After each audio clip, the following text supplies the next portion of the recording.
கரூர் சம்பவம் நிறைய யூடியூப் சேனலுக்கு ஒரு மிகப்பெரிய தீனியாக அமைஞ்சது. மிக சோகமான ஒரு விஷயந்தான் இது.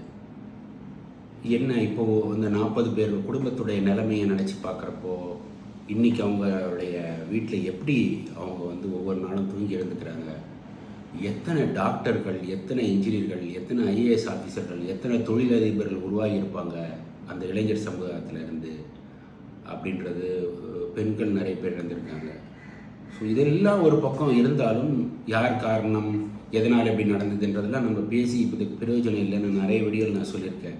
நம்ம ஆனாலும் ஒரு ஒரு மாயையான ஒரு இடத்த நோக்கி நம்ம போகிறோமோன்ற எனக்கு ஒரு பயம் இருக்குது. இந்த இளைஞர் சமுதாயம் உங்களுக்குன்னு ஒரு இருப்பை தக்க வச்சுக்கிட்டு அதுக்கப்புறமா ஒரு பொலிட்டிக்கலோ ஒரு கேரியரோ நீங்கள் செலக்ட் பண்ணுறதுல ஒன்றும் தப்பு இல்லை. ஆனால் வளர்ந்து வரக்கூடிய ஒரு வாழ்க்கையே புரிதல் இல்லை, நம்மளுடைய வரலாறே தெரியல, நம்ம எப்படி இருந்தோம், இந்த சமுதாயம், இந்த தமிழ் சமுதாயம் எங்கே இருந்தது, இன்றைக்கி எப்படி நம்பர் 2 ஸ்டேட்லேயோ நம்பர் 3 ஸ்டேட்லேயோ இருக்குது, இதுக்கு எல்லாம் என்னென்ன நடந்ததுன்றதெல்லாம் யோசிக்காமவே ஒருத்தரை நம்ம ப்ரொமோட் பண்ணிட்டு வரோம். அந்த ப்ரொமோட் பண்ணக்கூடியவருடைய ப்ரொஃபைல் என்னென்னு பார்த்தீங்கன்னா, அவருக்கும் அரசியலுக்கு சம்மந்தமே இல்லை.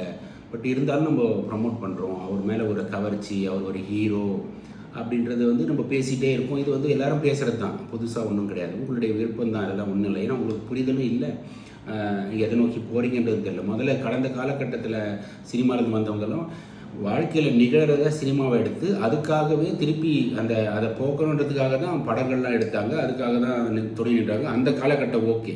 இன்றைக்கி ஒரு ஏஐ வேர்ல்டில் நம்ம அந்தளவுக்கு நடுத்தரில் ஒன்றும் நிற்கலையே. நாங்களாம் ஒரு சட்டை ஒரு பேண்ட்டில் தான் எங்கள் ஒரு வாழ்க்கையை நடத்தணும். அப்போது எங்களுக்கு பல சட்டைகள் தேவைப்பட்டது. அது மாதிரி ஒரு வாழ்க்கை தரம் வேணும், ஒரு சொந்த வீடு வேணும், கார் வேணும், பைக் வேணுன்றதை சொந்தமாக சம்பாரித்து அடுத்த நிலைக்கு வரணுன்றப்போ ஓடி இன்றைக்கி நீங்கள் வாங்கக்கூடிய ஒவ்வொரு பொருளும் உங்களுடைய தாய் தகப்பன் வாங்கி கொடுக்குறப்போ, நீங்கள் இந்த சமுதாயம் எங்கே உங்களை வச்சுருக்கு, உங்களை தூக்கி கொண்டாடிட்டு இருக்குது. இருந்தாலும் நம்ம இதெல்லாம் விட நான் ஏதோ பண்ண போகிறேன்ற நீங்கள் பண்ணுறதுக்கு நிறைய விஷயங்கள் இருக்குது.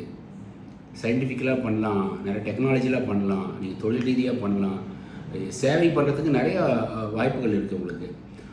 நீங்கள் இது மாதிரி ஒருத்தர் பின்னாடி போகிறதுல எந்த வித தவறும் இல்லை. ஆனால் நீங்கள் ஒரு 40-50 வயசில் நீங்கள் எங்கே இருக்க போகிறீங்க அப்படின்றத மிகவும் துல்லியமாக சிந்தித்து செயல்படுங்க. உங்களுடைய வாழ்க்கை மிக மிக முக்கியமானது. உங்களுடைய குடும்பம் உங்களுக்கு முக்கியமானது.